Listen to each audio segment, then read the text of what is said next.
কৈছে পাঠা ছাগলী আনি দিব লাগে, বলি দিব। আৰু মই কৈছো এইবিলাকৰ কলিযুগত কাম নাই। এওঁ কৈছে শাস্ত্ৰত আছে, মই কৈছো ইয়াত নাই। এতিয়া আপোনালোক দুজনে এইটো মীমাংসা কৰক। মাধৱ পুৰুষক গুৰুজনাই বহুৱালে। মনত কোনো দ্বেষ ভাৱ নাই, না মাধৱ পুৰুষৰ আছে না গুৰুজনাৰ আছে।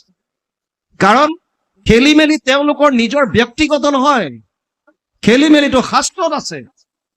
সেইকাৰণে দুইজনে যিখিনি শাস্ত্ৰ অধ্যয়ন কৰিছে তাক লৈ সন্মুখা সন্মুখী বহিছে। মাধৱ পুৰুষক ক'লে, মাধৱ তুমি কোৱা কি কি পাইছা?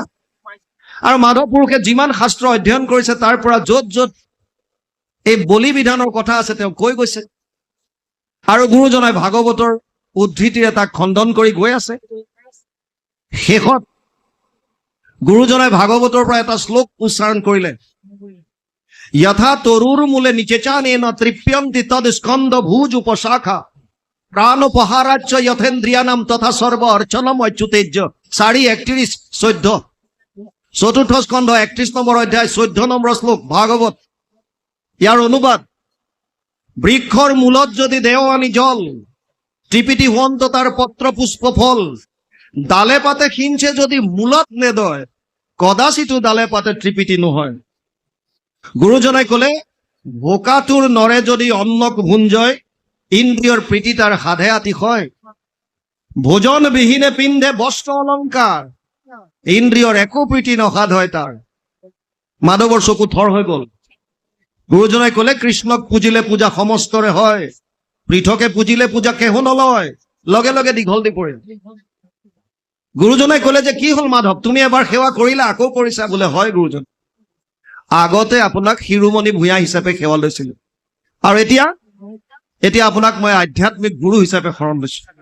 আপুনি মোক দিয়ক এতিয়া, কাৰণ মই যিবিলাক গম পাইছো সেয়া মিছা কলিযুগৰ কাৰণে নহয়।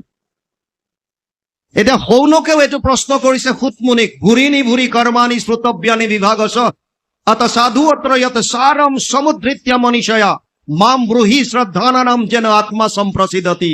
1:11 প্ৰথম স্কন্ধ প্ৰথম অধ্যায় 11 নম্বৰ শ্লোকত সৌনকে কৈছে, হে সুতমুনি, শাস্ত্ৰ বহুত আছে আৰু বিভিন্ন শাস্ত্ৰত বিভিন্ন মত দিছে। কৰবাত যদি কৈছে যাগ যজ্ঞ পূজা পাতল কৰা, কৰবাত কৈছে সেইটোত নোপোৱা তুমি, জপ তীৰ্থ কৰা, কৰবাত কৈছে তাতো তুমি নোপোৱা পৰম কল্যাণ, দান দক্ষিণা কৰা, কৰবাত ক'লে তাতো নোপোৱা, বলি বিধান আছে তাতো নোপোৱা, ঘৰ দুৱাৰ বাদ দি সন্ন্যাস ব্ৰত ধাৰণ কৰা, ধ্যান ধাৰণা সমাধিৰে ঈশ্বৰক বিচাৰা। কোনটো মানিব কলিযুগৰ মানুহে বৰ্তমান সময়ত যিটো হৈ আছে? সেইকাৰণে কোনো মানুহক নিন্দা কৰিব নাপায়। যিসকলৰ হাতত